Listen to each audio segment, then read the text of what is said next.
Hello and welcome to the Great White North, your destination for the iciest cold takes from the frozen wastelands of the North. I'm your host, Charles Constantine, and with me is NP. Say hello, NP. Hello. How you doing today? Oh, not too bad. Actually, I'm a little off my game at the moment. I've got not a whiskey, I've got a coffee, and I've got a water, and yet I haven't managed to find just the right alchemical balance to make this work in my system yet. Yeah, we need a chemist in here to get your mixture together more effectively. Yeah, I put an ad out on Twitter, but as usual, no one replied. So I'm just free balling it right now. Well, what can you do? You've been watching the news? I guess this will be the first week we are not talking about the truckers. That all got wrapped up. That whole thing wraps up, and then we jump right into this whole Russia-Ukraine situation. Big shift in events in that regard. What are your thoughts on the matter?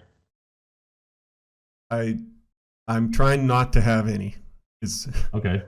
I'm trying to just watch and see. But mostly I'm trying to avoid making any hot, stupid takes. Because why is that? Well, because I'm always wrong. Because I'm an ignoramus when it comes to geopolitics. My predictions are they might as well be from just a homeless guy on a street corner. I can't tell you what's going on there. Oh yeah, just like Socrates, willing to admit that you know nothing. Yeah. Powerful. On that note, I have a list of hot takes here that I'd like. No, I'm just joking. I think that's fair, though. I think it's really easy to jump into a big geopolitical mess like this and just start firing off all kinds of ideas about your hopes and how you think things are going to happen, and get your ideas out there in the memeplex or whatever. But honestly, your approach sounds like the way to go. I'm tempted to cheer for Russia. I've seen some people tweet, I just hope everybody has fun. And I think that's a great take. That's live, laugh, love, or something like that. Yeah. I'm kind of, I'm tempted to cheer for Russia just because of how much I hate NATO. But then they're going to send Chechens in, and there's going to be this thing and that thing. And it's just, I'm going to look like an idiot. I'm just staying out of it. I think it's important not to be a reactionary with a big happening like this, because it's easy enough to be, look on social media and you see all these libtards going pro-Ukraine, and Ukraine is just a little guy versus the big evil, Putler, and what you want to jump on the Russian side, and I think we might all understand, okay, Russia isn't this extremely based and on our side, but there's a impulse to want to just automatically oppose whatever the libtards like, and they get really mad about Putin, right? So yeah. But I think it's important to avoid getting yourself caught up in that discourse, because then you just become someone who is always reacting, and you can say a lot of stupid shit by doing that.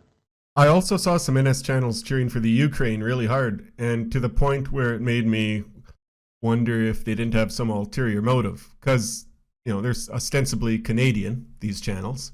Mm-hmm. I'm thinking, are these Ukrainian nationals or something? Like, what are they really thinking of Canada's interests in this, or like Canadians rather? Obviously, no one cares about Trudeau's interests, but well, that's the other thing I don't like, because I've seen it a little bit on both sides. But yeah, I've seen these posts where you have these people cheering on, like, oh yeah, beat the Russian dogs, and execute them and whatever, like just really hateful stuff directed towards Russians in the conflict from guys that are ostensibly our guys. And then you see it going the other way, people cheering on Russians, beat the shit out of the Ukrainians. And I don't think either way is a healthy view of the matter. I don't think just promoting violence and destruction, why does that benefit you? You're just, I think it goes back to the hyperworld thing, where you just get caught up. You're just so detached from it that you can see it as almost like it's some video game or a movie that you're watching, because you're not really invested in it. And we got to avoid that completely. Yeah, people do get equally as inflamed cheering on Tom Brady or whatever. So Yeah. It makes a guy wonder. I'm not even going to take an anti-war stance.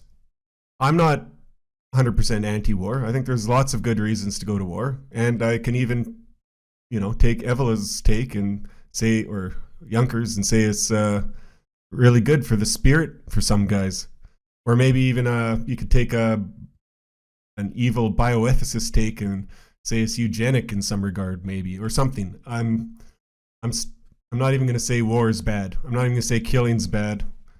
I'm not going to say, but typically the modern wars of the last century have been pretty devastating. So probably I'm against it, but I'm staying like gray man neutral, centrist neutral, Switzerland on all this stuff.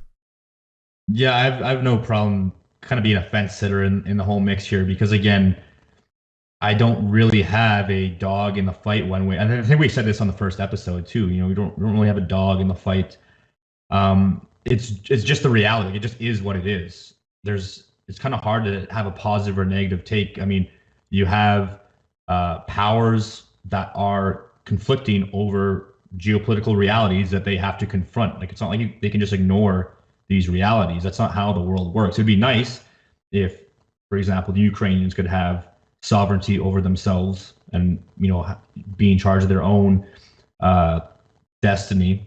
It'd be nice if Russia didn't have the threat of NATO on its doors, or if the Western powers didn't feel like they needed to expand their powers. But that is the reality of the situation. I don't have any in-depth takes on this. I don't really know enough to go deeper than that. But that's just the reality of it. It just is what it is.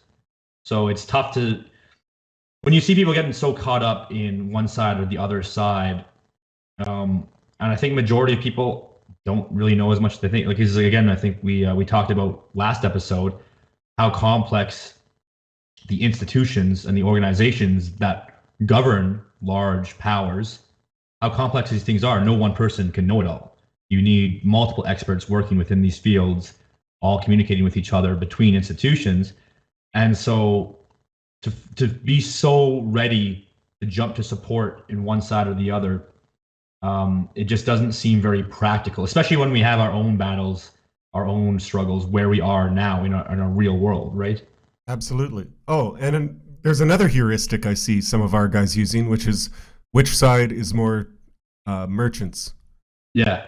And in Israel versus Palestine, that's maybe you can use that heuristic to good effect, but they're everywhere, man. Like they've got their fingers in all these pies. You can't measure this by that. Yeah, like there's no denying there's mercantile interests mixed into everything, but that is not something you can reduce conflict to. Purely, again, it's almost like a reactionary thing where you can just reduce all conflict to one ethnic group. Again, that's not really reflecting how complex these situations are. So I think, again, if you want to have a stronger worldview, you have to be a little bit more nuanced when you approach these things. No doubt about it. The only take I've seen that everyone agrees on is that the Ukrainian prime minister should get a good war tribunal. That's totally fair, honestly. Likes him. Yeah, no one likes him. He seems kind of like a rat. So did you see them the propaganda saying they're arming the women and children? Oh, I saw all kinds of propaganda, and I mean, yeah, if that's what they're doing, it's dirty tactics. I can't think of anything much more evil than throwing your women on day 2 of the war. Like, we're not 11th hour, like day 2, throwing like here, mom, grab a gun. Sniveling dogs, if true. And the annoying thing about that is that it's tough to know what is real, because we've seen so much propaganda out of this already that has been proven fake. I mean, you have the ghost of Kiev, or however you pronounce it, and I saw a picture of captured soldiers today, and the Ukrainian service saying it was Russian soldiers being captured, and the exact same picture as the Russian service saying the Ukrainian soldiers had been captured. yeah, it's crazy. Like you're seeing this in real time, like the war propaganda. I think maybe this is the first time that you have direct access to real world war propaganda the moment that something happens, and um, that's part of the reason why you just cannot jump to conclusions in any of these things so quickly, because it just all there's always some sort of angle, and propaganda is always evolving with the times.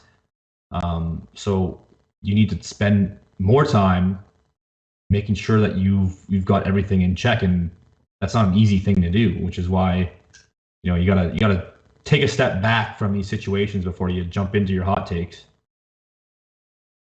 Which isn't a criticism of any other podcasters or pundits or experts' hot takes. Some people rely on those for a living, and I won't begrudge you that if it's your job, and especially if you have some expertise in the area. This is more telling average people not to listen to you too quickly. Right.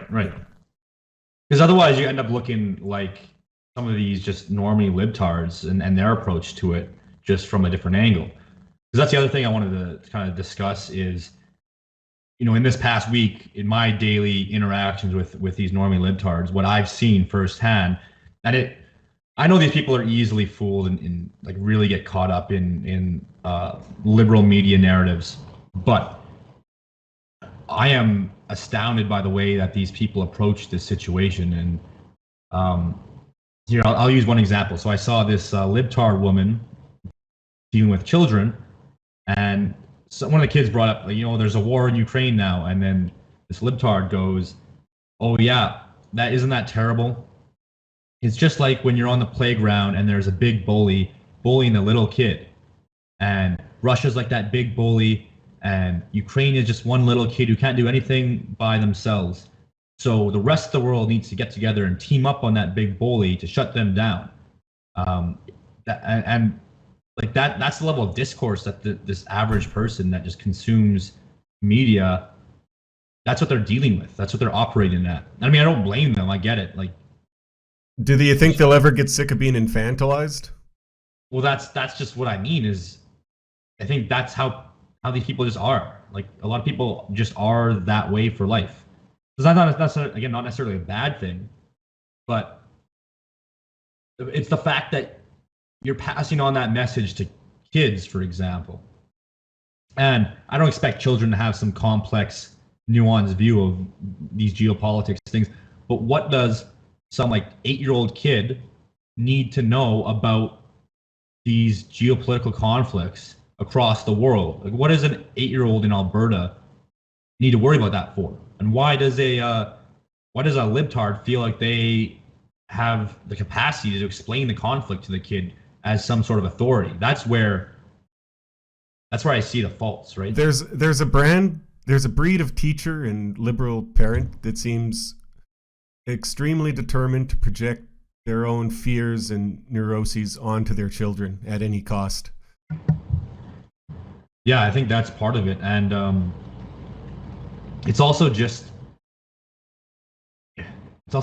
they have such a simplistic view of the world, which again is okay in a healthy society. You don't need everyone having a complex view of the world, but it's the hubris that comes with this view. Like, it's so easy that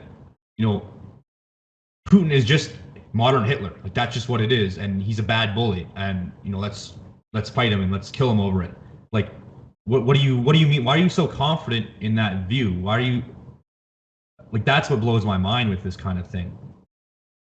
I think the funniest thing I've seen, let's just end, I have one final comment. The funniest thing I've seen is liberals cheering on the Azov Nazi battalion. That is very it's very charming, honestly. I saw some posts today about look at all these female troops in Ukraine, and they're just all these female libtards are cheering on, yeah, good for these strong independent women fighting for their country. And then two of these women in the pictures had Black Sun patches right in the front of their combat vest. They had no clue. Our side's almost equally as confused about the Azov battalion. That's true. Yeah, I really don't know one way or the other, to be honest. I have an early take on this one after Oh, all yeah? my warnings. I'm almost certain that they have been like sort of a CIA funded ISIS thing since the start. Like, Hmm. That's what I've heard. Yeah. so I'm not jumping to cheer for them one little bit. But don't extrapolate from that take too much. Perhaps Fair enough. individually they're very good, and perhaps they truly feel like they're fighting for their national sovereignty. I don't know. I'm sure there's a lot of nuance to be had. Yeah, I just have to know more about it to take a strong opinion one way or the other. I guess the only other thing is because Canada and specifically Alberta has such a large Ukrainian population, you actually see a lot of, at least for me on like normie social media, seeing a lot of warmongering coming from these people for support of Ukraine. Like you're actually seeing Ukrainian flags pop up around cities here, Yes. cheering on the war. So it just goes to show you how strong suddenly this ethnic nationalism comes out from people that have been out of their country for decades, even or never have even set foot in Ukraine. It's funny how they're able to mobilize that ethnic nationalism despite all that. When it's useful for the media narrative to push some form of ethnic nationalism to get a war across the world, mind you, they can just pull that out and turn these people into Ukrainian nationalists. Like it just Well, it's absolutely. just crazy.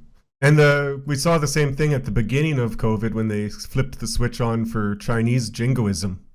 Oh yeah, And I've still got a Yeah. little cousin What? infected by that. I'm like the neocons infected him with a brain worm 2 years ago, and now I'm having to undo their damage. You know, Yeah, they get you. They get you just like that. don't be a tool. Listen to cozy Canadian podcasts and not a. Oh boy, I'm going to be the biggest hypocrite here. I don't know. Say what you need to say. It's important. You should be listening to our cozy content and not talking heads of any sort. There We you won't go. guide you necessarily to the truth here, but we'll try and keep you away from looking like a fool. That's what we're going to try and attempt to do. Just don't be a reactionary moron, and you'll probably be fine. Honestly. And like focus on what's happening in your community. Like what's happening in your area right now. I mean, look, I get it. It's a lot of fun to watch this conflict. There's sad realities of it, but it's very interesting. You can't deny that. It turns into a form of spectacle, of like a form of entertainment. So there's obviously some problems with that. Something Baudrillard and society, whatever. But I won't deny that there's something entertaining about watching something like this go down, because a lot of us have never seen it, especially in modern, Europe. We just haven't seen that firsthand. It's usually in these Middle Eastern countries, or the countries that just seem neither here nor there. But we always have to come back to reality, which is like we have our own problems at home, and so you can't get caught up in the hyper world of this conflict. Okay, that's basically what my advice to you is. Great advice. And I've got some more advice coming up for us. We've got a new segment here. I've called it Mostly Voids Manners Matters, or something like that. Anyway, you'll hear it. It'll pop up on screen. Sounds like a fun time. Let's listen. Aryan Milky's 888 asks, "Hello, Miss Manners. My friend is mad at me because I took 4 days to reply to his Telegram message. How long is it acceptable to leave someone on red?" Dear Milkies, congratulations! You replied in the nick of time. Few know this, but much like the 5-second rule of middle school yore, there's an unspoken 5-day rule for replying to text messages. After precisely 120 hours, a response would actually become inexorably rude to send. At that point, I'd advise you to simply wait a few more days, then start a new conversation and include a deftly toned apology.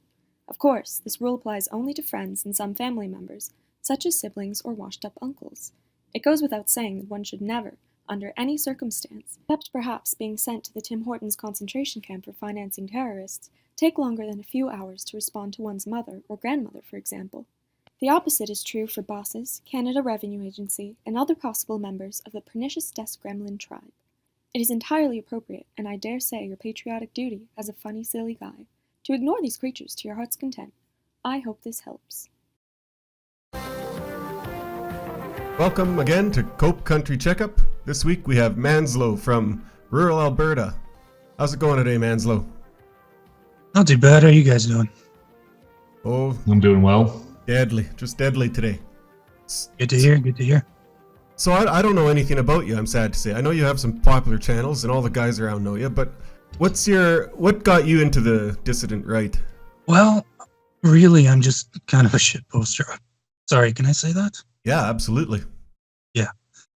I'm more of a shitposter than anything else, but I suppose I started in libertarianism when I was in my teens, whole Ron Paul thing in 2008, and then was in libertarianism for a few years and kind of became apolitical up until the 2015, 2016, that whole show, and steadily progressed from there. That's around when I started getting interested in it too. So Yeah, would you say you've abandoned most of your libertarian priors at this point, or are you still like on that more freedom loving side? No, I'm full third position. Nice. Fascist, whatever you want to call it. Who would you say were your big influences? Like, who are your biggest ones coming up? It's tough. Back in the libertarian scene, I actually listened to Ryan Falk, alternative hypothesis a lot. Oh yeah, yeah. He's how I was introduced to concepts of race and IQ and all that, and different voting patterns among different races and whatnot. Like I said, after that, I mostly got apolitical for, I'd say, 2013 to most of 2015, and was kind of vaguely on the Trump train for a couple of years there. Really, mainly now, I'm kind of a TRS guy. Oh, nice. Who's your favorite there? Probably Mike. Yeah, Mike's great. Although an occasionally controversial figure. We like to make fun of him in the group chat sometimes, but all in a loving way. Understandably, yeah. If you can't take a little ribbing, you're not good for much, right? So, So you're a notorious shitposter, Manslow. Like you got some hot stuff out there. Some really? of the things you got some like real spicy stuff. I won't go too into it, but I mean like the crusty old N-word one. That one was that was good. unreal. So I guess my question for you is, how did you become so proficient at high tier shit posting? How does one get to that point? What's the principles behind the mastermind there? I can't say that there are any. I don't know. I just react. It's just instinct. Some people are just born that way, I guess. That's awesome. I don't know. It's kind of funny. For the most part, I'm quiet and mild-mannered in real life. I suppose it's kind of an outlet. Has it ever gotten you in real trouble, your shit posting? Or like any notable wars or battles? No? No, I can't say it has. I gotta start looking these up. I should have done my research ahead of time. I'll bet I'd recognize them and put a name to a profile, so to speak, once I saw them, but Charles gonna have to send me these in the chat. Yeah, maybe we'll get a little gallery together of some highlights.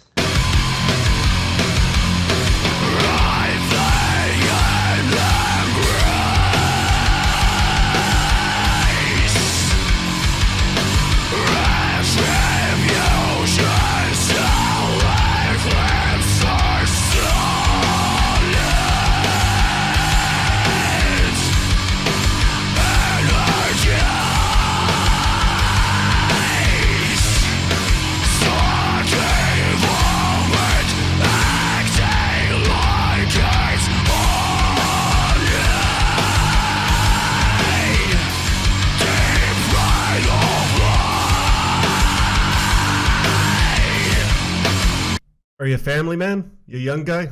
Not yet. I just turned 30. I'd like to start a family eventually. It's a matter of getting certain things in my life ironed out and finding the right woman. But I'd like to have a big family, yeah. Nice. A lot of us right there with you. Are you on the online dating at all lately, or dating at all? No, you see that haven't. mess. No, I have purposefully avoided all that. I figure I'd try and meet somebody in real life. I think that's a good call. That's probably the best approach. Yeah. I mean, I think NP, you had some interesting encounters recently there, and I don't think it's changed. I think it's only gotten worse in that domain. So I think Manslow, you got the right idea. Just do it the proper way. Just live in your life. Meet someone out there. Yeah, I think that's probably the right path to take. How are the prospects looking in your area? Completely honestly, nothing yet. Nothing, hey? It's too bad, you've got some infamy and some notoriety as a shitposter. It's too bad you can't bring that into the life world with you as a little clout to get ladies with. Or maybe you can. You never know. Should write a dating strategies book. Figure that out. How to pick up girls with high tier shit posting. I'd read that. I would follow it. I'd have it on my nightstand like next to the Bible. Who knows? Might be a way to help some guys get some cash. Who knows? Absolutely.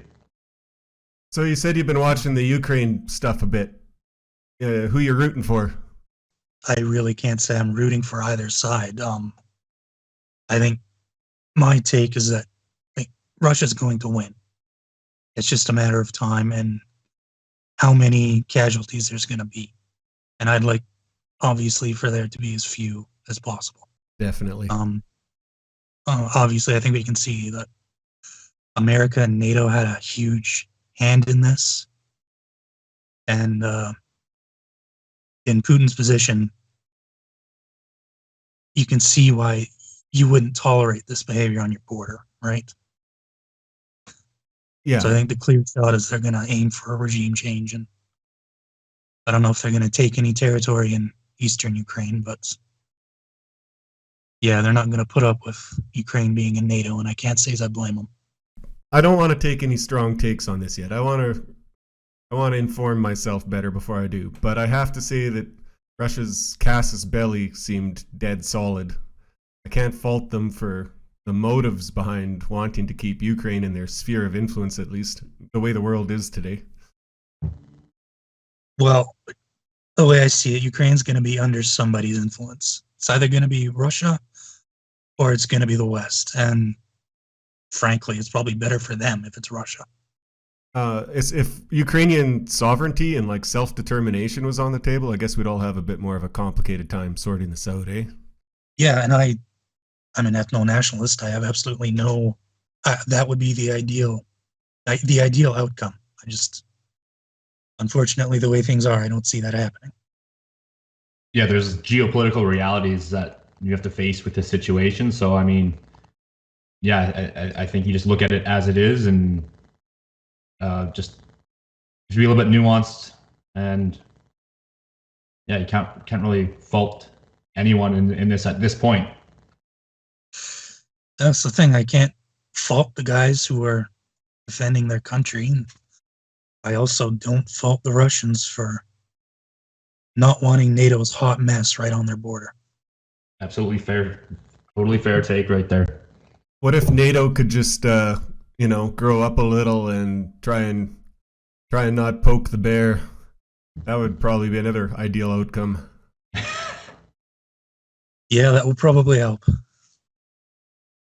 Well, when pigs Not fly, they'll likely. stop doing that stuff. Yeah. But Yeah. what world? I don't see it happening. We're going to have to repeat this entire ordeal again as soon as China goes for Taiwan. So we might as well write our takes down, save ourselves the effort. Oh, there I could honestly care less. I understand maybe Taiwanese are anti, Communist Party for what it's worth. I really don't care. Yeah. It's really none of our business. It's so far out of any relevance for what we have at the moment. So I mean, it just getting caught up in almost like you're getting caught up in a fiction, like a fantasy world, because it's just so far out of our reality. where we are, physically. So I mean, yeah, I just all the media trying to get you hyped for this stuff just doesn't really hit you that hard. I think you're onto something there. It really is like we're not connected to it in reality. It's got very little, if nothing, to do with us. You're rooting for a narrative, not something real. I don't know if I'm making any sense there. No, that makes perfect sense. I wonder if cognitively there is any distinction whatsoever. I wonder if it is just as dumb to cheer for Iron Man and the Avengers as it is to cheer for Ukraine or Russia, or maybe that one might be a little closer to home, but China or Taiwan. In your brain, it's the same thing. The reality is dissolved. They present it as real, but I don't know. Well, you've got the exact same impact, which is none. So right. Might as well be the same, yeah. I mean, although I could hypothetically fly over to Ukraine, put on a helmet, pick up a gun, and enlist myself. Hypothetically, but I don't think I could do the same for, Iron Man. However, I'm not gonna. So yeah, it's all coming through filters. It's what we talked about episode 1 every time. Yep. It's hyper world coming into the life world. Exactly. Yeah. What do you like to do for fun out there? Well, I read a lot, just not necessarily books as much as I should. Just kind of random nonfiction on the internet. So I also like shooting. Oh yeah, I'm a gun guy. Nice. You gotta. Well, I won't even ask if you have a decent collection, but I don't want to get too far on that for very obvious reasons. Yeah, no doubt. All mine are at the bottom of the lake from all those unfortunate fishing accidents. Yeah, exactly. But say you did have a favorite gun to shoot, what would it be? I'm pretty fond of the Type 81. It's the closest thing in Canada we can get to a Kalashnikov, and very reliable, and it's just a heck of a lot of fun. You any quadding, Manslow, any off-road stuff? I don't own one myself, but we had one growing up on farm. So yeah, I mean, it was more of a utility vehicle than fun, but get the dirt bikes going out, or the ski-doos. That's fun too. Yeah, I'm always shocked. Like city people, there's just this entire realm of outdoor sporting and motorsports and hunting and all that they just have no access or like no idea about. Well, there's nothing to do out there, they say. I don't know. Seems like more to do, frankly. Yeah, I agree. I could never live in a city myself. I mean, I suppose I could, but I wouldn't enjoy it. I'm over it. I'm ready to head back out to the farm. Understandable. What do you think of the take that we should all be heading out to the hinterlands, hunkering down? Do you agree with that, or do you think we should be trying to hold on to our cities as much as we can? No, I understand the thought process and the desire, but I'm fully on board with the idea that we should keep our cities, keep what we built, keep the centers of power. Someone's got to volunteer for that. Yep. Can't say it's going to be me. What do you like better, Charles? I know you live in the city, but if you had to pick, where are you going to raise your kids? I mean, personally, when it comes to raising kids, I like the idea of being out of the city, at least, half an hour, 45 minutes. Don't need to be in the middle of nowhere, but having a bit of an acreage. The worst thing for me is the aesthetic aspect. Like if we had nice cities in Canada, I don't think it would be that big of a deal. But these cities, so many of these cities here are just disgusting and ugly. You can't see the stars at night. That's a big thing for me. You never get to see the stars, and I like the idea of having a larger property. If you're going to raise kids, you want them to be active. You want them to have something to do during the day. The average place here, I mean, the properties get smaller and smaller. It just does not seem very feasible to raise a decent-sized family in these tiny plots of land. So it's more appealing to be outside. I get the desire to keep the cities and the centers of power, though. in the coming paradigm, we'll see how much that's actually relevant. I actually don't really know one way or the other. So it might just be better to go where your kids will be the healthiest. But we'll see, I guess. Yeah, my best friend moved to Edmonton when he went to college, and he lived in Edmonton. Still works there, but he lived there for quite a few years. But now that he's had a kid, he decided he had to move out of the city, and I do not blame him one bit. Yeah, no, there's a couple things to do in the city if you have kids, but other than, you know, team sports, for example, you know, if they're heavily involved in sports leagues, other than that, really, there's just, again, less and less space for that kind of human activity. So, yeah, you're probably going to be better off having your children off out of the city. What are the questions I got for you? I wish I'd read your posts ahead of time. I want to see this crusty one. Which other ones come to mind? Do you get pretty high on dopamine most days? No, to be honest, I don't. I mean, I suppose there's a little of that, but I don't know how serious you guys were being when you said I was notorious, but I certainly don't see myself that way. I don't know. In our circles, you're notorious for sure. Everyone knows of you. Like, I even had no direct contact, and I still knew of you. So your infamy is spread. That much is sure. Yeah, like I've certainly seen your posts pop up around popular meme pages in the sphere on and off for the past year at least. I suppose probably the biggest one I ever had was not even really a shit post so much as it's when the whole Taliban taking over Afghanistan thing was happening. Big part of the main narrative was how bad the Taliban was, and it's made the point. Let me see if I can find it.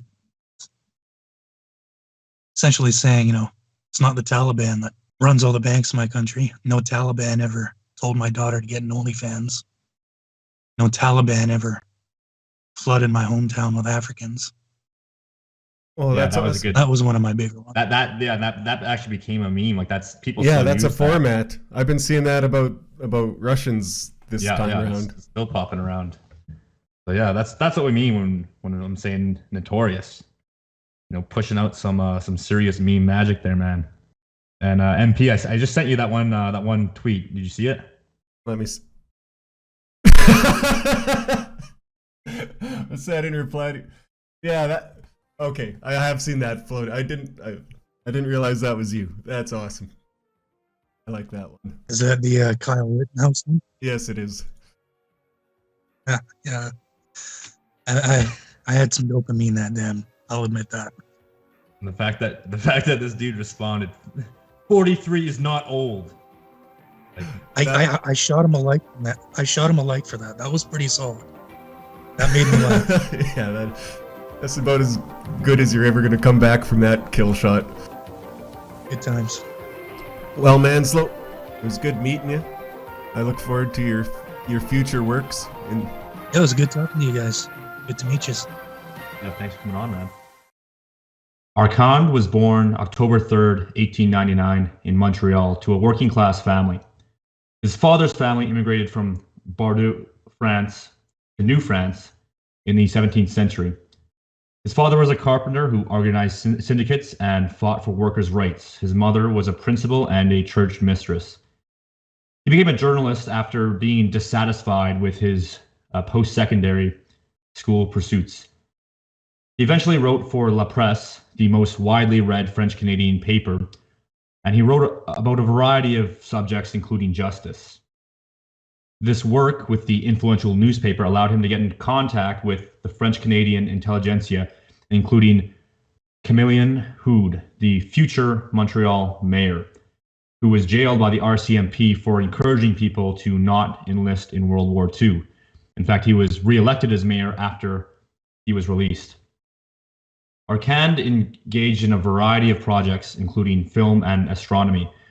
He had a never-ending thirst for self-development. He joined the Army Reserves and achieved the rank of lieutenant, where he learned discipline and how to lead men. Shortly after his enlistment, he married Yvonne Gageur, whom he had 3 children with. Despite living comfortably on his salary with La Presse, he sought justice and formed the first union of journalists, but he was fired for this shortly after. To grant himself independence, he founded a weekly newspaper titled Le Mirror, alongside Joseph Menard, who was critical of Jews in his writings. Arcand used this paper to demand Canada to the Canadians, giving rise to a nationalist sentiment.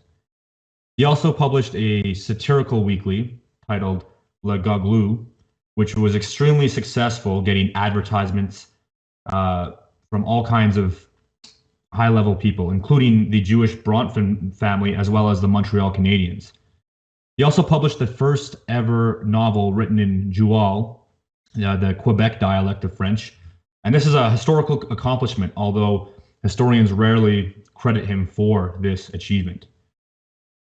He later developed a greater interest in the Jewish question because of a pushback against the David Bill. And this bill would have allowed for separate Jewish school boards and publicly funded schools, which was seen as subversive in a Catholic society. Later in 1930, he began starting activist organizations to push back against Freemasonry, and this garnered him both great love and great hate, leading to attacks against his printing house. Despite these attacks, he pushed on and continued to publish as other fascist powers in the world gained success. Arcand viewed Mussolini and Hitler as allies, although he did not view them as men to be imitated. The attacks on Arcand and his printing house forced them to shut down the newspaper in 1933, but they relaunched under a weekly titled Le Patriot, using the symbol of the swastika under the cross. In 1934, he began the National Socialist Christian Party in front of 1,500 people, rekindling the spirit of Canadian identity. They wore blue shirts symbolizing the workers and an armband with a red swastika. The motto was Serviam, or to serve.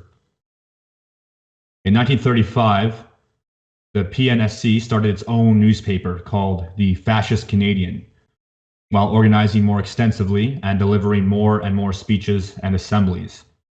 Le Chef, or the Chief, as Arcand was affectionately called, had a security unit named the Iron Guard, who wore black shirts, and members named legionaries were used to keep order. He was known as an excellent orator both by friends and foes, and in 1937, his pamphlet, entitled The Key to Mystery, earned him an invitation to the German Bund for a speech in New York. This speech earned him international interest, while he himself vouched support for the likes of Franco, Mosley, Codreanu, and many other fascist parties of the time. In 1938, Arcand united several nationalist parties under the title of the National Unity Party of Canada, a pan-Canadian party adopting the flame as the symbol, and this flame replaced the symbol of the swastika. During this time, Arcand and his party picked up speed and gained a larger and larger following. Ottawa and Montreal became major centers of fascism, and in fact, Montreal was titled the fascist capital of North America. However, the war put a pin in the expansion of fascism in Canada, and Arcand was forced to suspend the party's activities after Britain's declaration of war in 1939. Arcand was attacked by leftists and groups like B'nai B'rith, and he was eventually imprisoned in 1940, a few days after Mosley, for what he was accused of as harming the war effort. His party was deemed illegal, and he was incarcerated without trial. He was never given a trial to prove his innocence, even after being released. And they prevented him from having a trial because he would have been noted as being innocent because there was no blood on his hands. During his incarceration, he was sent to Camp Petawawa with a slew of other nationalists, including Guido Vincieri, who had painted the fresco in an Italian church that still features Mussolini to this day. After the war, the nationalist networks were reshaped, but any fascist demonstrations were unthinkable due to their ties to the war. Arcand tried to gain political office through the National Unity Party in 1949 and 1953, but he lost both times. In 1953, he launched another newspaper, National Unity, with the motto of God, Nationhood, Family, Work, but it only ran for 5 years. As he aged, Arcand lost his zeal and passed on the torch to the next generations, to people like Ernst Zundel and Raymond Barbu.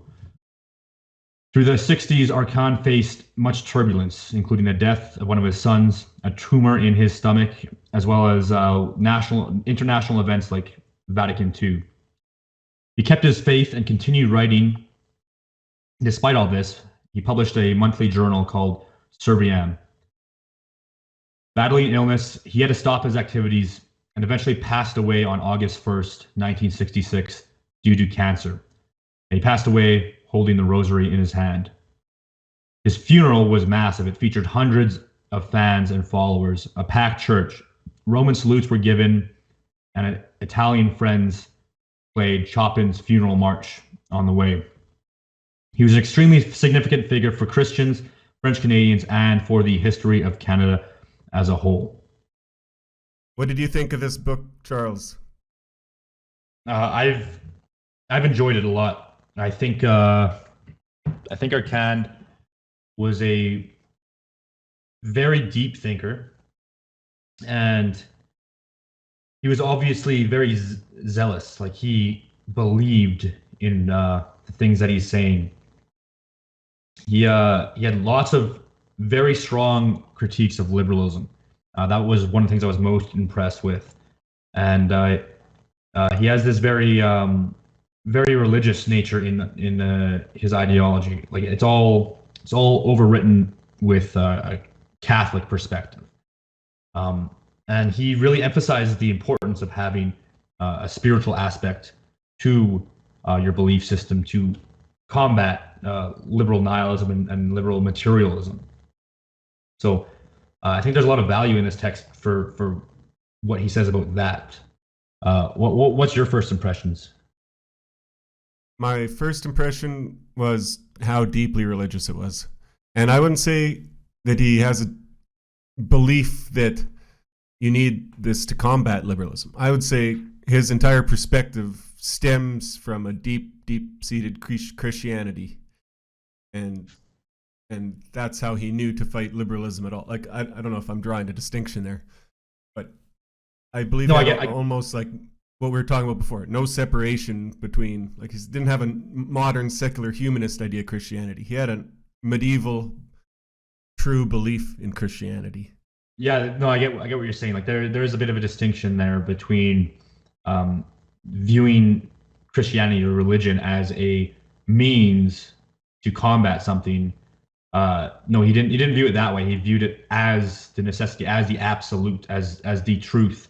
And the liberal materialism was a negation of the truth, a rejection of the truth. So that was kind of his approach, and that informs his politics from there, right? That he starts with the need for that absolute, a need for the truth, and then he works his way into solutions. So from start to finish, that always comes into play in his thought. It's never he never takes a really secular approach to any of this. Yeah, I think that's a good point that you made there. And the corollary is how strong he is on the JQ. I think it's just the flip side of that.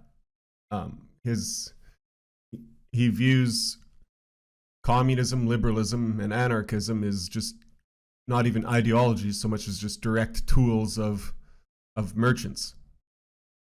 And I think that too comes from his belief. Yeah, I think his view on the JQ is very influenced by his Christianity, because he views them as a satanic force.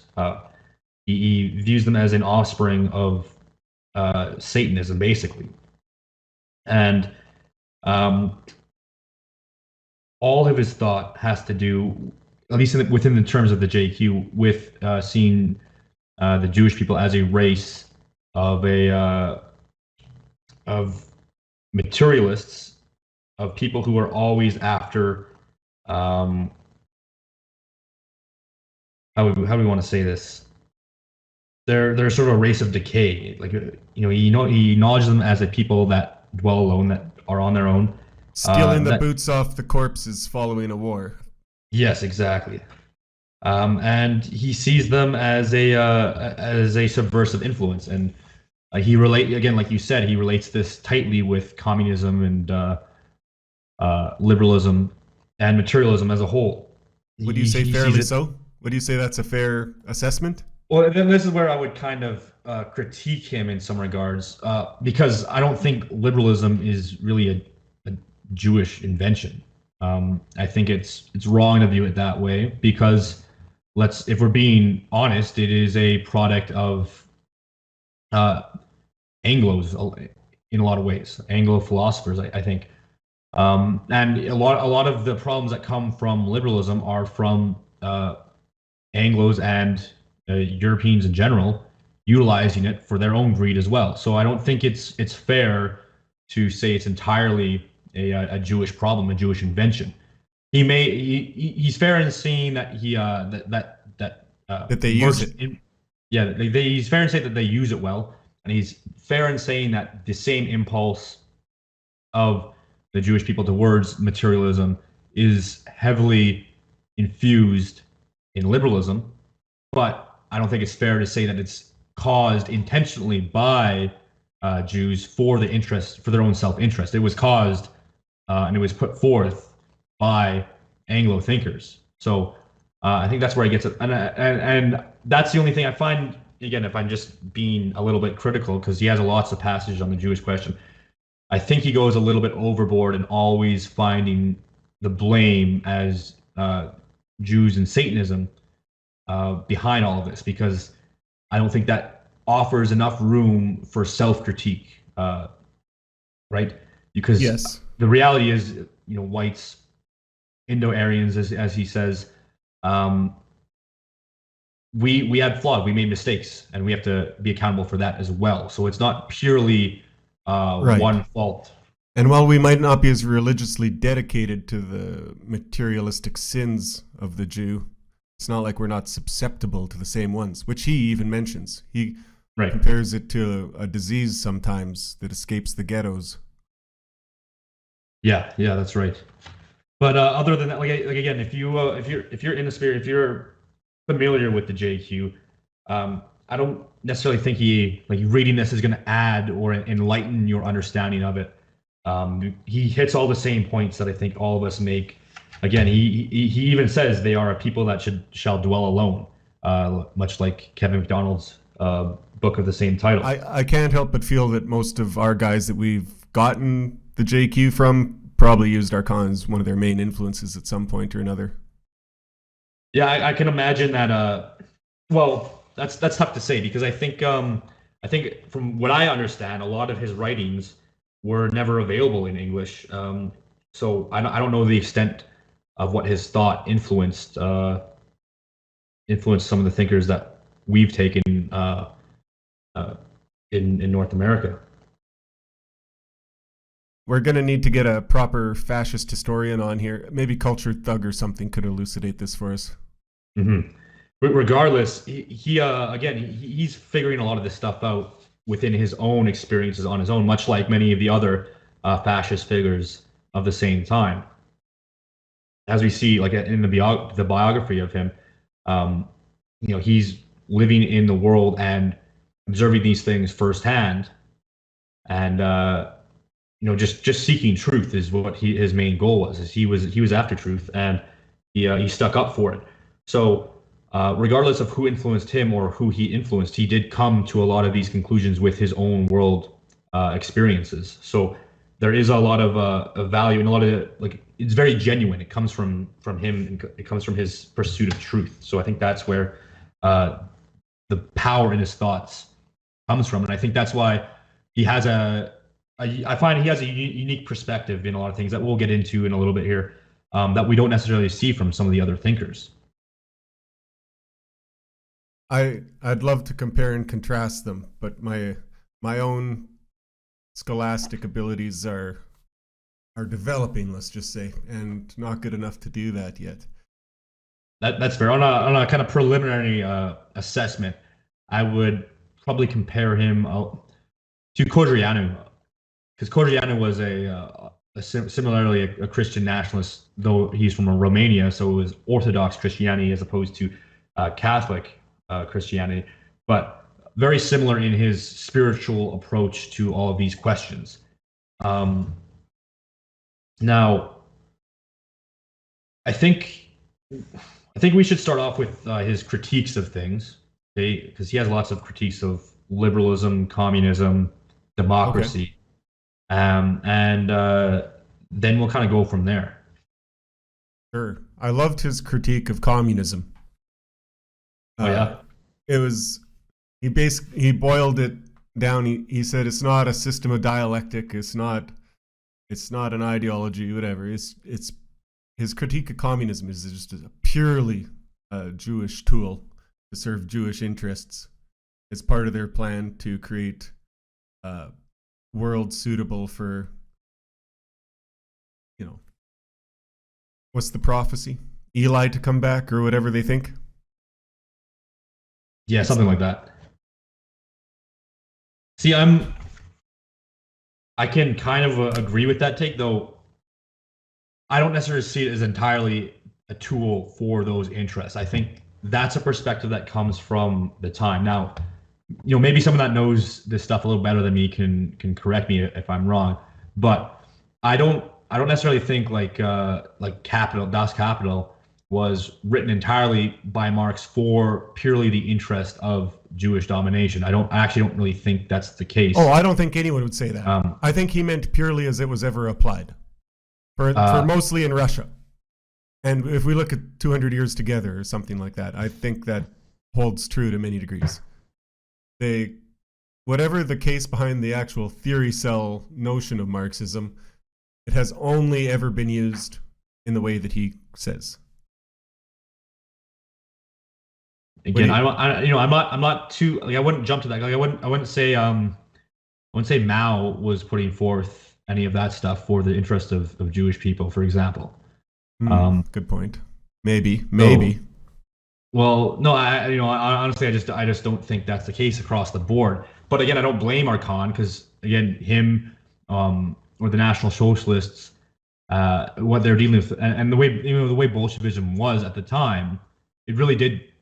It was used that way. There's no denying that, but I don't think that's entirely what it's developed for. I think this is an issue with, again, seeing it as it is in that time, because again, hindsight's 2020. So where we're sitting now, looking back on it, you can see, well, it didn't actually manifest as what Arcand predicted, because his prediction is what he's seen as this sort of progression from liberalism to communism or liberalism to anarchy over time. But what we've seen is liberalism, and it's turned into neoliberalism. But that has been the one that has been successful for this sort of global hegemony of materialism. Yes, you're great. I should also add, I think that take of his was from 1933. And it's possible his idea on that developed. I haven't read enough to say. Yeah. So, well, and again, like they're like even I think he holds the same view in his writings in the 50s as well, that you outlined earlier. But again, you're dealing with you're going into the Cold War territory. You're still seeing this as it is at that time. So I don't blame him for that. What I do find interesting, though, is his critiques of liberalism as this materialism and this rejection of God and rejection of the Spirit. Yes. And what he talks about is that through this liberal framing of man as an animal, you get a soulless being. You're developing it because you reject any notions of the Spirit, and this is sort of like a problem with the French Revolution overthrowing Christianity in that rule there. You're shifting to a world that is entirely defined by what is rational, and this is not a rationality derived from logos or derived from God. It's a rationality based purely on secular values. And what this does is it paints man as a soulless animal. He talks about a little bit about evolution and Darwinism and naturalism, sort of just taking away the value of the soul. And then so when a liberal political system has to rule a man without a soul, it is very destructive to man. And he says basically that man can only be ruled if he's seen as for what he is, as a being with a soul, not as an animal. So this is one of his biggest critiques of the whole thing, is that you can't properly rule people. You can't have proper authority over people unless you understand that we are beings with an internal soul. And I think that's very valuable when we come to understanding the situation that we're in. We're not being treated as spiritual beings. We're being treated as material beings, and that's why it's so easy for liberal systems to economically exploit and use people up for the system to treat us as these interchangeable cogs, because it doesn't have to treat you as something with an eternal soul. So that's what I find most impressive about his view of liberalism. But I mean, yes, one of his other critiques, along with him critiquing liberalism, is he hits on democracy pretty hard. And the thing I find impressive from this is just how prescient his critiques are. He's kind of in-beforing or beating us to the punch on the whole sacred democracy talking point that we see in the media all the time. He says, eliminate democracy and it is the end of the world. It is oblivion. Listen to our liberals, socialists, communists hurl that word, galvanize that word with hysterical tremolos. Observe them roll their rapt eyes when they recite it with rabid, foamy mouths. You will understand the importance this idol is granted, this fetish of modern times, that liberalism makes us a door in that place of God, that it dethroned by denying his rights. This idolatry, the most stupid of all, since it stands on nothing at all, explains why political partisanship exercises an authority over the ignorant masses that is stronger than any religious cult, and, by consequence, why the physical has become privileged over the spiritual. One cannot blame these poor masses, docile ewes, that are following the shepherds who instinctively desert their charges at the first sign of danger. We will not, however, acquit the leaders, the shepherds, who have betrayed their mission to guide the flock toward greater pastures and peaceful lands, but instead throw the flock over the precipices and into dangerous torrents, exposing them to the worst weather and savage beasts. So he's touching on that whole, the kvetching over our sacred democracy. It's funny. I can visualize it perfectly from every time someone suggests bringing in voter IDs or something like that. Yeah. And he must be right, because how else can you explain that you need like a driver's license in order to get a library book out from the library, but you don't to vote? The only people you'd have to have universal suffrage as an idol, as a god. Yeah, and that's the thing, is it goes back. It'd be interesting to see if they were. I really doubt they were using the language of sacred democracy in his time, but he calls it idolatry. He sees them, these liberals that have rejected the worship of God, who treat democracy in his time already as this sacred idol.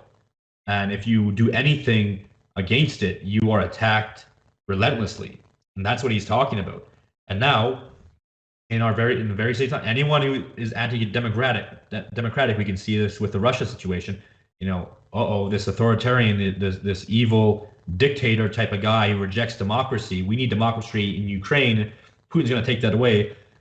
It's a justification for everything, because they'll go a step further. Religious symbol. They'll say that that supporting Putin is an attack on our democracy. Exactly. They anyone that goes against the liberal order is someone threatening democracy. And I think elsewhere in the text he says democracy doesn't really mean anything to these people at all, because they just use it whenever it is convenient to justify whatever sort of whatever sort of religious crusade they wish to go on at any given time. And he's already touching on that, half a century ago. You know what, Charles? If I went to Burger King and they accidentally gave me all of democracy instead of a Whopper, I would just flush the entire thing down the toilet. Like, I don't think there's one piece I would keep. I wouldn't look in it to see if there is a pickle I liked. I would also just absolutely huck the whole thing. It's the most depraved system one can imagine. Yeah. This sort of liberal democracy, this parliamentarian democracy, and he talks about how effectively they use it to shepherd the masses into the worst possible circumstances, right? Because anytime you propose a change to the system, you're anti-democratic, which is for them. Then they put the narrative out that you are harming people's right to vote or right to participate and choose how your system operates. Which again, that's not really what democracy means, but it is used to guide people in the wrong direction so that they can never actually get the change that they need. He also points out that it reduces us to the least of us, like that by making all men equal, which is true. If your vote's worth the same as 75 IQ 18-year-old, then that's as good as you are. So you're, it's perverse. He talks, basically, he has a big issue with that in separating, duties from rights, and like, this idea of property rights existing without any duty to your nation. Like, you can own land without actually having to use it to help the people that are around you, help your community. You can, within this liberal system, it is your free choice to use the land to act in ways that undermine the nation, if you so desire. And so that's his whole issue with that entire system, that entire liberal democratic system. You are completely severed from any notion of virtue or duty. Yeah, and he puts liberty as the culprit of that. I love that where he says that all liberty does is give you the power to exercise or not exercise rights. Yeah. Rights are what you have, and ideally natural and God-given ones. In fascism, you have true rights, and you don't need liberty because you have the right. You can just, liberty is always an excuse to seize that from you. It's funny. He even calls free speech a form of subversion. He calls it legalized subversion, and I think. Again, there's going to be some reactionary types that like instantly, no, we need free speech. But it's actually a fair point to make that this freedom to say absolutely whatever you want lets you say things. And what it's done in the past is it's let subversive actors say things that can undermine the nation for their personal interests over the interests of the people. And we see something like pornography get legalized because of your right to free speech. Like they managed to put that through. And so all of this negative freedom that we see coming from here is always capable of being used to undermine the nation because it is not tied to any duty to the nation. And that's his big critique with all of that. So I think, his very fair critiques, especially pointing out that free speech is just legalized subversion. Medieval peasants would never get thrown in jail for criticizing a Jew. I'll put it that way. Yeah. Arcand did go to jail for that. He did.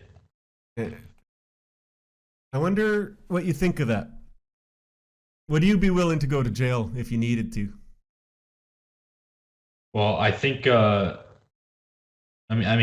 have to be open to the possibility. I think if you're in this sphere, you're probably going to catch some heat one way or the other. So I don't think people should intentionally seek that out, but it's just the nature of, again, he talks about truth. He talks about people who seek the truth and who put the truth as first above all else do have to face some criticism and some consequences or potential consequences. So I think, yeah, if you really are honestly interested in pursuing truth, then you have to face that reality. Well, I'll see you in the camp anyway. Well, I'll bring my harmonica. Hey, like we said in that biography, the camp he went to sounded pretty fun. Just a bunch of nationalists hanging out. Nice. Yeah. So on the aspect of man being ruled as if he doesn't have a soul, as being this materialistic being, Arcand compares them to a fish out of water. He says it would be chaos for a fish to live outside of the water, against its nature. For the human being, it is also chaos for him to live contrary to his nature, principally to live in materialistic exclusivism.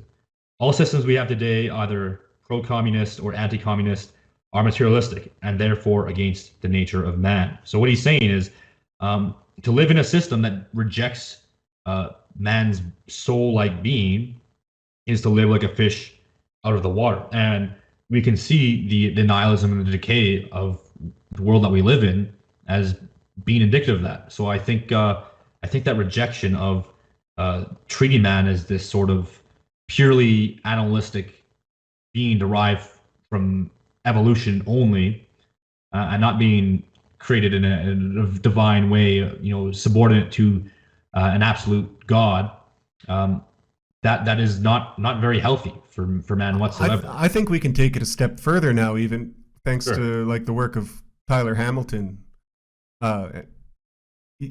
You could say, I don't think we can live. I think it is like a fish out of water because it just can't happen. So when we end up in this materialist secular ideology, you just end up with a secret religion with secret goals. Yeah, and I think he says this is man will always worship something, and this is something people say all the time. But no matter what you end up in, you always come back to worshiping something. There's always an idol to be made. People always find an idol to worship. Whether that, I think he describes science as becoming that sort of idol. Yes. This is how we find truth. So, or that great old science. C.S. Lewis quote, where in the absence of kings, we end up worshiping gangsters and prostitutes. There, exactly. Yeah. So, for him, like again, going back to his critique of liberalism, he talks about people affirming the rights of man, and I think that's that's that text by Thomas Paine, The Rights of Man. He notes that we have tried to make these rights independent from God. They're rights just for men alone, not the rights of gods. And doing so, even though some of those Enlightenment thinkers were Christians, they basically, by doing this, by offloading rights onto those of men, they reject the existence of God, and they say man's will is superior. And then so ultimately that leads to the rejection of the human soul and a godless system for soulless men. And so we have to avoid these sorts of approaches. That's his main point there. I wonder how many of our viewers will struggle. I think probably most. I wonder what the demographics are there. How many of our viewers are Christian and pagan? I don't suppose we have too many atheist ones, but I wonder how many still struggle with the concept of having a soul in like a real way. I think that is honestly a big hurdle for a lot of people to jump over. Because I think one of the things that he talks about is within all of that is that when the system is a godless system, it leads you to sort of not being able to affirm your own soul. Like it gives you the logic to reject that. And so to rebuild that is very difficult just as an individual. So I don't blame people for having a more atheistic or having an inability to recognize their own soul, because the whole design of the system leads you to negate that. But at least based on what Arcand is saying in his text here, is that you should do your best to overcome your own rejection of your soul and to find and rediscover your spiritual essence. It is a truly horrifying prospect in a vast existential way to imagine a creature gifted a soul who rejects it by his own frailty, ignorance, blindness, or trickery from others. It's what a, like, can you conceive what a massive betrayal that would be? Yeah, that is horrifying. And he talks about this pursuit of liberty in the liberal sense. Liberty to be free from rule, to the freedom to rebel. And he describes this as sort of a satanic thing, because Lucifer rebelled against God. But that freedom to rebel in pursuit of liberty, to make whatever choice you want, is exactly the kind of that terrifying thing. Like the liberal logic leading to telling you use your rationality to reject your own God, your own reject the person who is the highest authority over you. And then so obviously this is directing people towards pure anarchy and towards a sense of loss. It's what he calls an abuse of liberty, because the whole point of having free will is to choose to do good, to choose to fall in line with God, and the same thing you could apply it into a family unit. Like you would want your children to follow your authority, and when you have an entire ruling system, political system based on freedom to avoid responsibility, freedom to reject rule, then you get a mass amount of decay, and that's a lot of what his critique of the whole liberal approach to living is. Absolutely. Isn't it funny, even in real life, how in our respective groups we often have guys who claim to be fascists and believe in all this, and yet they have a complete inability to follow orders or follow hierarchy or respect it in any way? That's exactly one of the things that came to my mind when I was reading this, because his whole, and I think we said that we'd get into his concept of Serviam next episode, but just as a little taste, like that's something that came to mind as I'm reading through what he's saying here. Like it's, who are you to think you are above serving something greater than yourself, right? And again, we see this within fascists or self-proclaimed fascists all the time, is this idea, this feeling that like they can just reject authority and hierarchy because they don't like the outcomes of that. And this goes right back into the liberal mindset that we need to overcome. Now, there are also people trying to claim false authority in our circles and all that who you shouldn't follow, but we learned last week where authority comes from. Right. It's proposing problems to solutions. I would say proper authority then would come to solving some of those via your proposals. Right. So yeah, if someone's consistently stepping up and is in charge and is solving things and making things happen,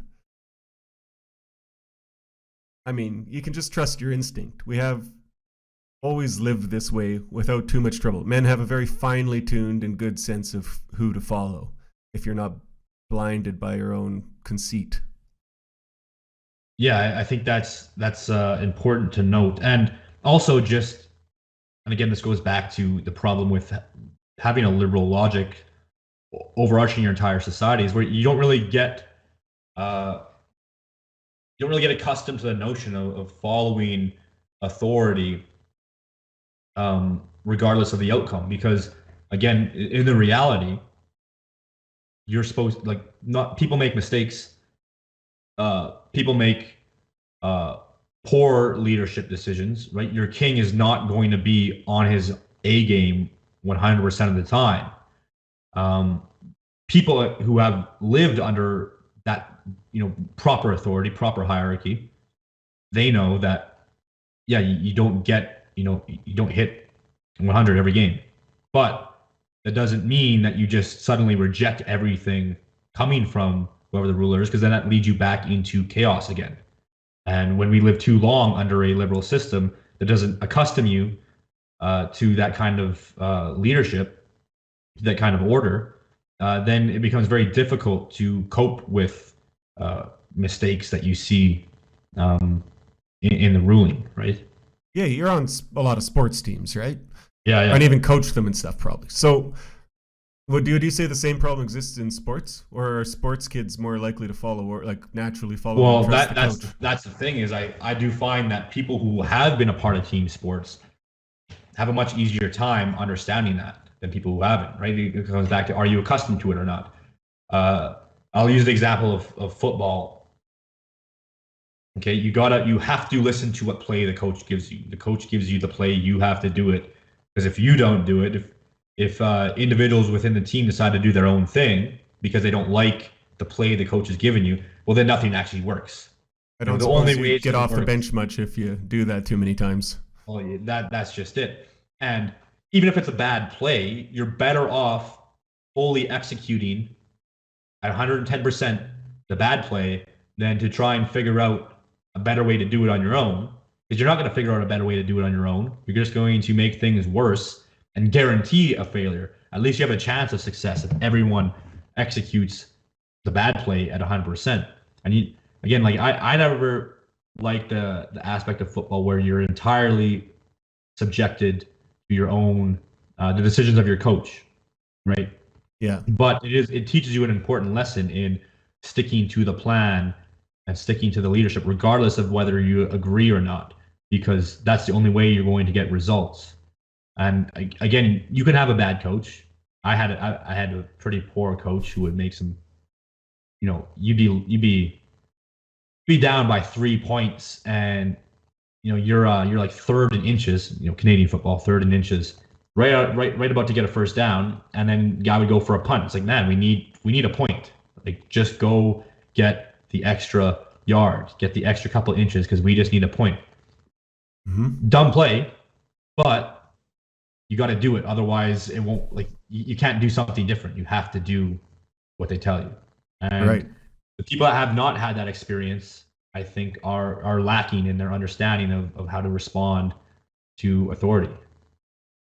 You know what? There's just one thing I want to clarify on this. We're not talking about a smart guy on Twitter you should be listening to. We're talking about in real life. You don't have to listen to any pundits or podcasters or Twitter people. They're just there for information. They're in the hyper world. It's a game. You can even like whatever. We're talking about in real life. Yeah, like an online hierarchy of things is not real, right? Going back to the discussion of the hyper world, that doesn't mimic anything, right? You're not going to build a purely online community and a purely online hierarchy. Yeah, and it would probably be terrible if you did. Absolutely. And then one more thing I want to clarify back to before. You do believe in evolution, right? Like, you don't agree. Like, I'm not sure if Arcand did or didn't, but what was your thoughts on evolution? Well, I mean, I believe in evolution. Yeah, I mean, I don't really I don't fully endorse it because of the nature of, I mean, like when I say don't fully endorse it, I just mean I don't automatically accept that we know everything about evolution just because we have a couple of links. But I also don't I would draw the distinction between, I believe even Dawkins on the materialistic sense, but that's all it covers is the material. They might have a good description of material, but it cannot and does not describe anything to do with the soul or spirit or interconnectivity or subjectivity, I should say, or anything like that, or anything in life that matters more than billiard balls hitting each other. And nor does it claim to, I don't think. So, yeah, that's the thing. Is like it's something that's there, but it's not it doesn't have full explanatory power. So. Yeah, I think that's the important takeaway from what Arcand is saying regarding that, is that just because you found one aspect of a scientific approach to understanding doesn't mean that's going to explain everything. Because when you rely on that alone, then you go back to this misinterpretation of human existence, and you treat man like a fish out of water instead of properly governing them for what they really need. I like the old meme from the atheists where it's like a guy can mathematically disprove God. No, but it turns out math can mathematically disprove math, according to Gödel and all that. So it's pretty funny. Yeah. There's so much to the world that's beyond. Well, we really have to talk about materialism and spiritualism, and let's put a little pause in it here, and then we'll hit that next. Sure. Well, Charles, I think we both had a favorite passage in this book, and where he's talking about nationalism versus internationalism, or another way, I think particularism against universalism, and how in our current order they're flipped on their head for what should be what. Yeah, this is the one thing that I think, at least so far, I haven't seen anyone else have this sort of analysis of the situation. So what he sees, and he brings this up a couple times in the text, is he sees a juxtaposition between internationalism and nationalism.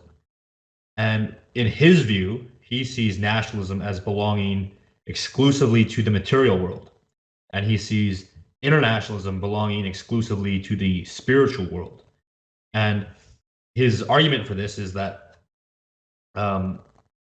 nationalism is confined to race, nationality, language, and the soul is not confined to these things.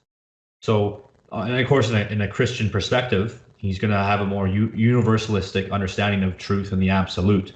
So, in a internationalistic sense, he sees the truth applies to everyone, anywhere, all humans, anywhere. So it's the international approach to the world, to all peoples, is a spiritual approach, and this is because truth is absolute regardless of who you are. But yes. Or I was going to say, or put another way, that we're even under the eyes of God or something like that. Yes. But his point is that this does not negate the particular nature of nations and peoples in their own national context. And so he points out that in the material realm, a group of people, a nation, has to be governed in the way that they are materially. And you have to accept this material reality to properly govern them. It can still fall under the same absolute truth that applies to all humans wherever, but that doesn't mean you just treat all humans the same in their material sense, because humans are different. He kind of has a diversity is our strength moment, but it's not because we all got to mix together. It's because we all have our own unique essences in the material world, and the only way to properly govern a people is by understanding their material bodies and the reality that they belong to in that context. Yes. So you need both of these understandings, this universal spiritual approach internationally, but also a particularist material approach on the national level. It's exactly, I think, what the post-colonial ethno-nationalists are going for. Yeah, I would say so. And I tend to agree, actually. I think it's go ahead. Well, even the most fervent racist, say he believed Italians were animals, would then have to say that the Italian is in the grace of God by his innocence and virtue of being an Italian.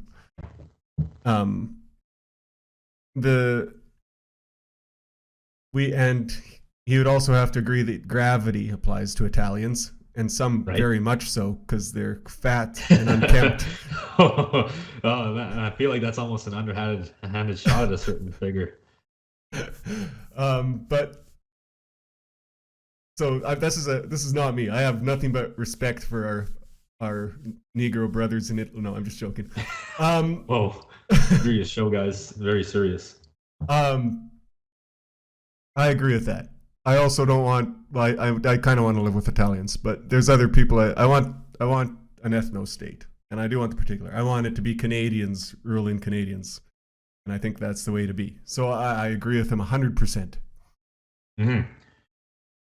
Yeah, I think it's an important distinction to make, and I think the people that have criticisms of the universalism of Christianity, I think this is an answer to that. That They they often coming to get you. I hear sirens. Yeah. No, that's typical day for me.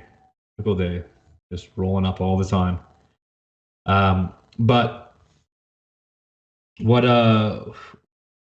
I think, this is, like I was saying, the critiques of the universalism of Christianity that some people have. I think this is something I'm not sure they engage with, this perspective from Arcand, noting that, yes, absolute truth has to be absolute. It has to apply to all peoples wherever, but it doesn't mean that you don't have your national circumstances rooted in the material world. And you don't have, like he points out, politics and economics and these spheres are spheres that have to be dealt with materially, not spiritually.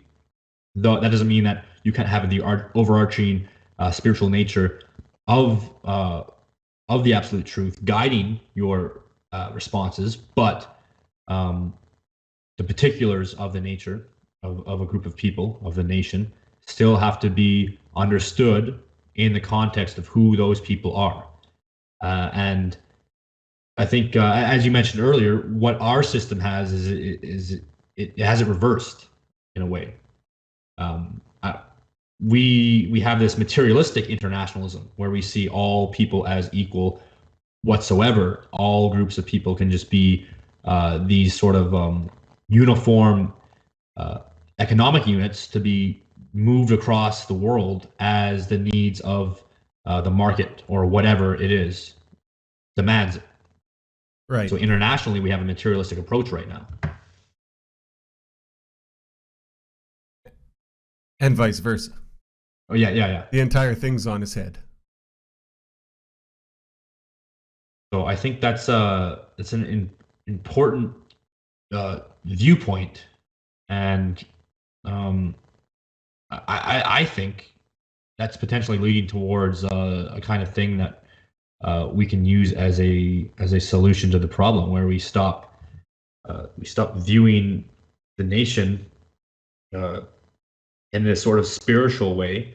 And I would say, again, this maybe I'm overstepping and reading into it too much, but seeing these sort of sacred democracies as these materialistic, as these spiritual guiding lights replacing God, and seeing the international material nature of the human being as just being completely interchangeable and essentially having no meaning, no particular material reality to any person whatsoever, because you just don't view, you don't leave any room in your worldview, in that liberal worldview, for the distinctness of peoples.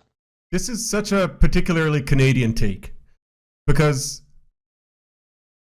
especially, well, like a German can come here, or a Scotsman can come here and become Canadian. And I think that's still true today in every sense. And I'm saying that as an ardent racist nationalist. Uh-huh. You can become Canadian with a passport. We have to here have some notion of civic nationalism because we're such a new country. So in that way, nation is a created thing, and it's something you can choose. In Canada, at least. Irish for the Irishmen and all that. I still agree with all that. And Canada for Europeans.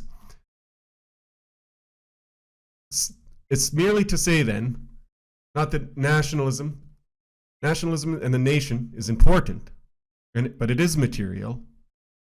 It is subordinate to the spiritual. Right. It doesn't mean it's not important. Food's material. Air's material. You know, it's important stuff. It's just subordinate to the spirit. Yeah, that's exactly the point that he's making there. And I think forgetting that and getting lost in the in material gains entirely, especially in this this international notion of materialism. Again, I think he's already touched on this, but it destroys the notion of the human soul, because you have to, world trade, for example, is all about the market value, what can be produced, what can be sold, what can be gained economically. There's no notion of the international interactions of peoples for something higher beyond all humans. It's always reducing down to some sort of material sameness that, again, it only serves the interests of merchants at the end of the day. They must have been. They weren't. I've lost the word. I've actually fried my brain entirely. Oh, I'm gonna edit this part out. Oh no, keep it in. Subverting. Jeepers. Jeepers. Hey, you got it though. They weren't subverting things for nothing. These subversions they had were to an end. Yeah. When they brought on the happy sounding tenets of liberalism, it wasn't to their own disadvantage. They were aiming for something. And through Arcand's work, we can see a bit of that plot unfold. Yes. Let's tackle one more note. Oh, sure. Before we cut here and move this discussion to next week. And it's a small one, but it's the Freemasons. Oh yeah. It seems almost out of date and all that, but he often names the Freemasons as one of these organizations of international merchantry. I guess I've named them 10 times in this episode anyway. International Jewry. They seem like a harmless group now or whatever. I know it seems almost schizo to get into them. I saw another place in the book, though, that he kind of just mentions it as one vehicle and like one thing that started off as not Jewish that they'd managed to subvert. And that's probably fair and true. Yeah, I mean, from my understanding, there's obviously a schizo view that still sees like, okay, it's all secret Freemasonry everywhere, and finds all these ties, just rabbit holes all over the place. Now, I don't have that deep of a knowledge on the subject, but from my understanding, and from what Arcand is saying, is that those that got to the upper levels of Freemasonry did so for the purpose of subverting that organization. And there's power in an organization like that because of the networking capabilities and the how close you can get to certain high-level figures around the world. So from that level of understanding, okay, when the Freemasons are still a relevant group, getting yourself into the top levels of it for the purpose of utilizing those networks to gain more power, that makes sense as a concern to have, as a critique of the Freemasons. Oh, nowadays nowadays it would probably be Davos. Yeah, it'd be exactly. Like there's obviously it's not as relevant because it's not. It's already been there, done that. And he even notes that probably most of the lower level Freemasons are just guys that have joined an organization for the purpose of networking, and then they're just at the lower levels, and there's no real harm there. It is just the power gain from the networking influences. The harm is that they're lending their support unknowingly to something that is harming them. But there's that's a fair way to. It's not like they're sitting around a big round table plotting down there. They're probably playing pool and drinking beer. Yeah, and like, you got a business, I got a business, let's work together, that kind of thing. But yeah, it does seem outdated now. It's an interesting historical fact to look into, but it's not as relevant. So that's what I get from his discussion on the Freemasons. Oh, here we are, back again. Yay, glad we're back. I'm really excited. I gotta say. Yeah. I'm sick of winter. Yeah, it's this time, this end of February, beginning of March. I don't know about where you're at, but here, like, we went to spring weather for 2 weeks straight, and then we jumped right back down into minus 20, minus 25 for a couple days, and now we're just, we're sitting here in just a terrible combination of, the half melted snow. You get some grass sticking out, but then you got frozen walkways. And it's not really cold enough to feel like true winter, and there's not really any snow happening anymore, and just annoying at this point. Yeah, winter's nice for the first 4 months, but now I want to go drink beer on a patio. Oh man, that sounds beautiful. Hopefully we will get there soon. I'll see what I can do. Other than that, today we talked about Serviam, which is the political ideology of Adrien Arcand. We talked to Manslow on CCC, and that's really about it. I think that. Well, no, we had that discussion on Ukraine and Russia and the implications of getting involved in big scale happenings. And I think we had that new segment, Miss Manners, right? Yes. Well, that's not what it's called, but you're whatever correct in spirit. Whatever we're calling it, we had that new segment. So enjoy. Well, we're gonna actually be putting on all kinds of different experts. I say that with slight quotations. I like to think they're experts, but they're not like credentialed or anything. But they're gonna come on and talk to us about various things. So I'm actually looking for like maybe an OPSEC guy, like maybe a paranoid guy who lives in the woods. If you're out there, okay, and would have like really good, maybe like prepping, survivalism tips, and like and maybe like security tips for online and stuff like that. Right. And then Humbucker's going to revisit us every now and then and give us some financial updates of the news. Sweet. That kind of thing. I think it'll be fun. And if not, I can change it. It's free. Hey, there you go. Simple. Well, I guess with that, that's all we have for today. Remember to like, share, and subscribe. We're supposed to tell you to do that because apparently if we forget, we won't get as much engagement. So do that. Share with your friends. Give it to your families. If you don't, there's a Austrian painter it'll resonate back through time. He'll be sitting at his easel and a single tear will roll down his cheek. Yeah, or maybe it would be more relevant if it was a French Canadian journalist. There we go. Yes, he'll be sitting, maybe smoking a French cigarette. I don't know if he did that. Probably not. But imagine he is, and then suddenly he just looks out into the distance, and all the troubles of the world descend on him. That's you doing that, because you didn't. You disappointed. Hit that bell. You didn't smash that bell for notifications. Disappointing the French Canadian journalist. Just despicable. Be ashamed of yourselves. All right. See you next week. See you next week.